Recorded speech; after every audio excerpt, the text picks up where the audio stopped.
Bem-vindos a um novo vídeo no canal de Negaio e a terceira e última parte desta história sobre o universo. Em 898, uma terra paralela onde o Superman nunca foi encontrado pelos Kent, e portanto este herói não se juntou à Liga da Justiça. Se quiser mais vídeos neste formato de explorando o multiverso, comente abaixo. Quais terras paralelas você gostaria que visitássemos mais tarde? Enquanto isso, agradeço se você deixar um like para me ajudar na batalha contra o algoritmo do YouTube. Sem mais a acrescentar, vamos terminar de uma vez com essa história. Lois Lane chegou à fazenda dos Kent, onde, estranhamente, já estava sendo esperada. Lois não entendia o que estava acontecendo aqui. Ela nunca avisou aos fazendeiros sobre suas visitas, mas Jonathan Kent a aconselhou a não se deixar levar pelas aparências. Aparecer como um simples casal de idosos era o melhor disfarce deles para lutar secretamente pela paz e justiça. Os Kent ajudavam os meta-humanos que eram resgatados das instalações de pesquisa. Eles sabiam que naquele prédio pertencente a LexCorp aconteciam coisas que não deveriam ser de conhecimento público, como usar os funcionários para experimentos. Ralph Dibny também mencionou que estavam criando criaturas escondidas, e até estavam certos de que, embora Lex tivesse construído aquele centro de pesquisas, ele não estava no comando. Ele era apenas outro peão em um jogo muito maior. Todo esse mistério escalou até as discussões de seres que iam além do nosso plano. Adrigan Deadman, Doutor Destino e Estranho Fantasma debatiam se deveriam ou não se envolver para ajudar a humanidade. No entanto, o Espectro apareceu para detê-los, argumentando que a humanidade deveria se livrar sozinha deste conflito. Os noticiários finalmente revelaram ao público que os centros de pesquisa alienígena existiam. As pessoas apoiavam essa iniciativa. Mas uma reportagem também afirmava que o Lanterna Verde havia atacado a sede onde estava sendo realizada uma reunião para informar a comunidade europeia sobre essas pesquisas. Atribuíam-se mais de 500 mortes ao Lanterna e o medo dos meta-humanos continuava aumentando. A Mulher Maravilha julgou necessário esclarecer tudo com o presidente dos Estados Unidos, mas infelizmente não foi atendida como antes. Só deram desculpas para ocupá-la com outros assuntos. Aqui vemos Matthew Cable, Abigail e Alec Holland, que no cânone tradicional são parte do lore principal do Monstro do Pântano. Neste universo, trata-se apenas de um tenente, sua esposa e o conselheiro do presidente. Eles tentaram convencer Diana a fazer parte de uma investigação para completar um soro biorrestaurador, mas para isso precisavam de uma amostra do seu DNA. Diana entendeu que o que eles realmente queriam era provar que ela não era uma alienígena, então ela saiu ofendida deste lugar. Infelizmente, ao sair da Casa Branca, todo o lugar explodiu, matando os ocupantes. Os Metal Men surgiram para capturar a Mulher Maravilha, mas ela não se renderia facilmente. O grupo foi derrubado, mas um novo inimigo conseguiu nocautear Diana com um único golpe. Lex Luthor confirmou pouco depois a morte do presidente e de todo o pessoal da Casa Branca, afirmando que a Mulher Maravilha foi a responsável. Ela já simbolizou justiça e lealdade? E se ela era capaz de uma atrocidade como essa, então, em quem a humanidade realmente poderia confiar?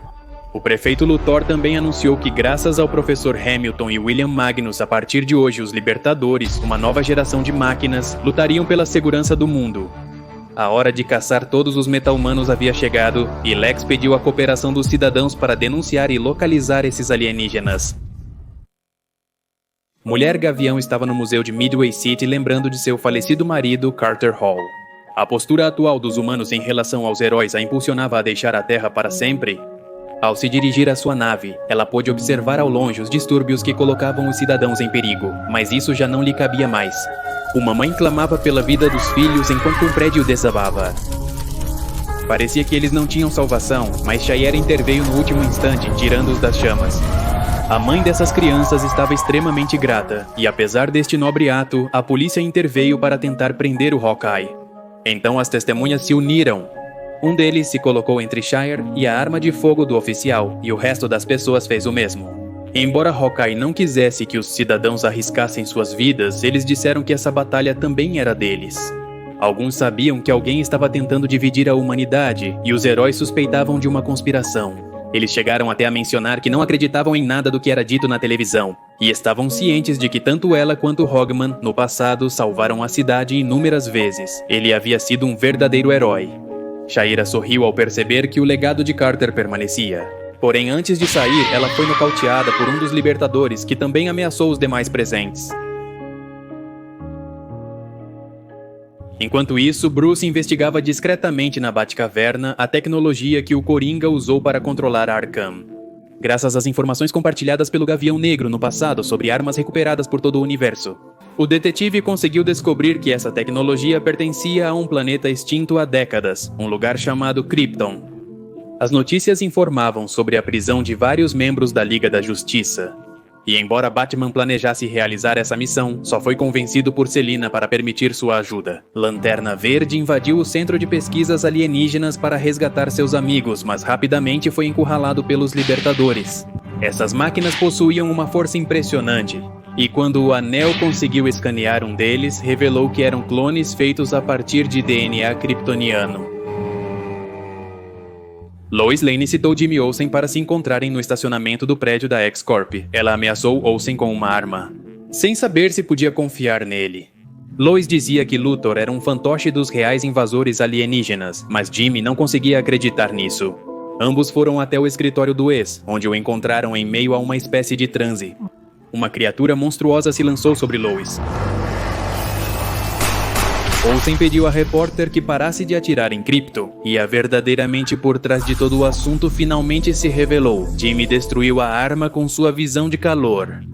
Todo esse tempo ele só estava brincando com Lois para saber até onde poderia ir. A repórter revelou a ele que há 24 anos uma nave espacial caiu em Smallville e Luthor conseguiu encontrá-la e mantê-la em segredo. Nunca encontraram o ocupante desta nave, apenas restos do seu DNA, que foram usados para criar clones que realmente não funcionavam muito bem. Eles não tinham mente nem alma, eram sujeitos bizarros, mas possuíam poderes ao nível dos deuses. Lex queria obter todo esse poder, mas sem se arriscar a algum erro no procedimento. Por esse motivo, começaram a experimentar em seres humanos, e esse foi o erro. Parecia impossível combinar o DNA humano e kryptoniano em um só. As pessoas não sobreviviam muito tempo, mas Jimmy Olsen foi um caso de sucesso, já que no passado ele conseguiu obter poderes. Por vários acidentes, os sobreviventes anteriores a esses experimentos morreram um a um eventualmente. Krypto, com quem Jimmy conseguiu manipular a mente de Luthor e Metamorfo, foi um dos que mais tempo suportou essa mutação. Mas ele não conseguiu continuar com isso e se transformou em pó. Jimmy Olsen havia sido consumido pelo poder. Estava convencido de que era um kryptoniano e sua missão era reconstruir esse antigo planeta, aqui na Terra. Ele não se importava com a humanidade, apenas com os sobreviventes dos experimentos. Ninguém podia detê-lo. Agora que o planeta estava isolado e todo o grupo de super-heróis existente havia sido detido, Flash e Atom também se aventuraram no centro de pesquisa. Observaram seus companheiros capturados, mas antes que pudessem agir, foram surpreendidos por um dos Libertadores. Batman e Mulher Gato também estavam aqui, prontos para ajudar os heróis enfrentando os inimigos, graças à tecnologia kryptoniana que tinham em suas mãos. Jimmy foi alertado do ataque no centro de pesquisas. Pegou Lois e a levou voando até Kansas para impedir que a Liga da Justiça arruinasse seus planos. A equipe tinha uma vantagem, e é que esses Libertadores eram instáveis. Lutar por muito tempo causava uma reação em sua composição que acabava por desintegrá-los. A Liga levou o combate para o exterior, quando os agentes blindados começaram a atirar. Atom ficou dentro do prédio para encontrar uma maneira de libertar os outros meta-humanos, enquanto o resto de seus companheiros teve que lidar com a verdadeira ameaça. Olsen conseguiu lutar contra cada herói, alegando ter sido rejeitado no passado para pertencer à Liga. Flash, Mulher Maravilha, Lanterna Verde, todos caíram no chão e a tecnologia do Batman não lhe causava nenhum dano. Jimmy zombou, dizendo que não era tão tolo a ponto de dar armas ao Coringa que pudessem ser usadas contra ele. A força de Batman não era suficiente para danificar Olsen, mas potencializado pelo poder do Lanterna Verde, quase o derrotou. Com o anel sem energia, Batman ficou à mercê do inimigo. Estava prestes a ser assassinado até que um fazendeiro interveio para parar a luta. Olsen disparou sua visão de calor contra o homem sem hesitar. Longe de matá-lo, Jimmy percebeu que este sujeito era Kal-El, aquele último kryptoniano sobrevivente, de acordo com os arquivos da nave. O fazendeiro se assemelhava aos clones bizarros. Embora Olsen o tenha procurado por anos, nunca imaginou encontrá-lo em uma fazenda. Amish acreditava que em algum momento se revelaria ao mundo para assumir seu lugar de conquistador. Jimmy disse que já havia preparado tudo para a dominação mundial, só faltava unir forças para serem invencíveis.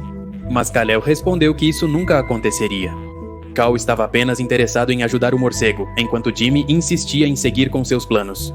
Ele não podia crer que alguém tão poderoso não compartilhava dos mesmos objetivos. Os pais adotivos de Kal-El queriam que ele se afastasse do conflito, mas ele não podia mais se esconder. Ele disse a eles que há meses podia ver e ouvir mais longe do que qualquer humano, podia perceber o mal à distância, e já estava cansado de rezar para que alguém mais se encarregasse disso.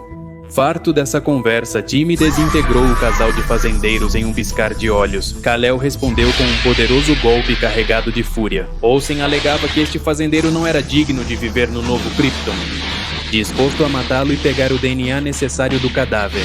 Cada golpe entre os dois liberava uma onda expansiva que mantinha os outros heróis afastados. Mas depois de alguns segundos, Jimmy parou abruptamente. Assim como os Libertadores e Krypto, ele também começou a se desintegrar aos poucos. Na verdade, seu DNA nunca se fundiu com o enxerto kryptoniano, ele apenas conseguiu sobreviver por mais tempo que o resto. Mesmo nesses últimos momentos, Kal-El ofereceu ajuda a Jimmy. A Liga da Justiça poderia ter ajudado, mas ele recusou, usando suas últimas forças. Dizia que a Liga o odiava. Ele se sentia traído por eles e também por Kal. Você e eu deveríamos ter sido amigos, e ele desapareceu no ar até se tornar nada.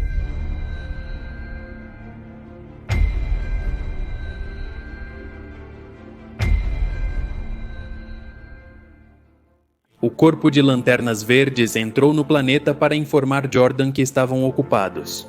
Em meio à guerra entre Novo Gênesis e Apocalipse, Atom desativou o escudo que cercava a Terra e libertou os meta-humanos capturados.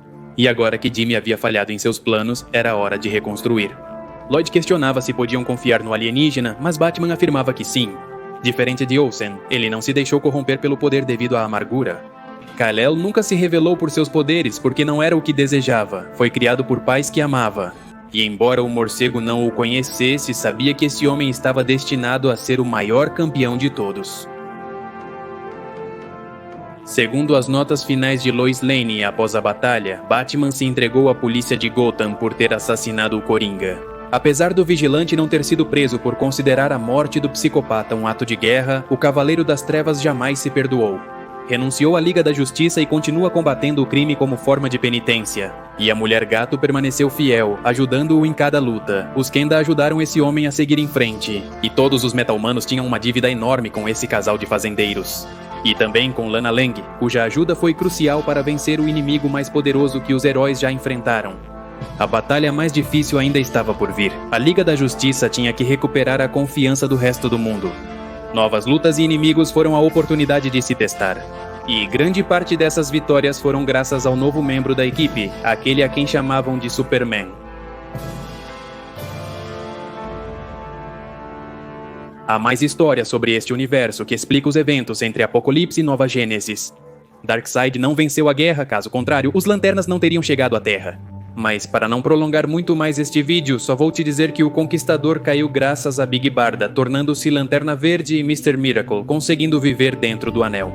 Essa história está dentro da sequência intitulada O Outro Prego, que honestamente já não me parece tão interessante para dedicar um vídeo. Além disso, o ritmo apressado que ele lida é difícil de narrar, mas vai depender de você se quiser procurar mais informações a respeito. Espero que você tenha gostado desta série sobre este universo. Pessoalmente, acho que é uma das terras mais interessantes. Mas agora que estive gravando e editando sobre esses quadrinhos, noto que não há muita ação nesta aventura. É mais um tema de mistério e conspirações, então espero que não tenha te entediado demais. Continuaremos mais adiante com este formato de explorando o multiverso, com Mulher Maravilha, Terra Morta e talvez com Kingdom Come, como me tem comentado em vídeos anteriores, talvez também com o universo Arkham e o de Young Justice no futuro. Mas isso dependerá dos seus comentários. Digam-me também se querem saber mais sobre algum universo da Marvel Comics. Lembrem-se que aqui não somos exclusivos de nenhuma editora, embora muitos se irritem com isso. Se eu falar mais sobre a Detective Comics é porque conheço mais suas histórias do que outros temas. É como uma zona de conforto. Enfim, não esqueça de deixar um like para me ajudar na luta contra o algoritmo do YouTube. E enquanto isso, não tenho mais nada a dizer, amigos. Muito obrigado por terem passado por aqui. Meu nome é Alex para o canal de NEGA e Go. Até logo!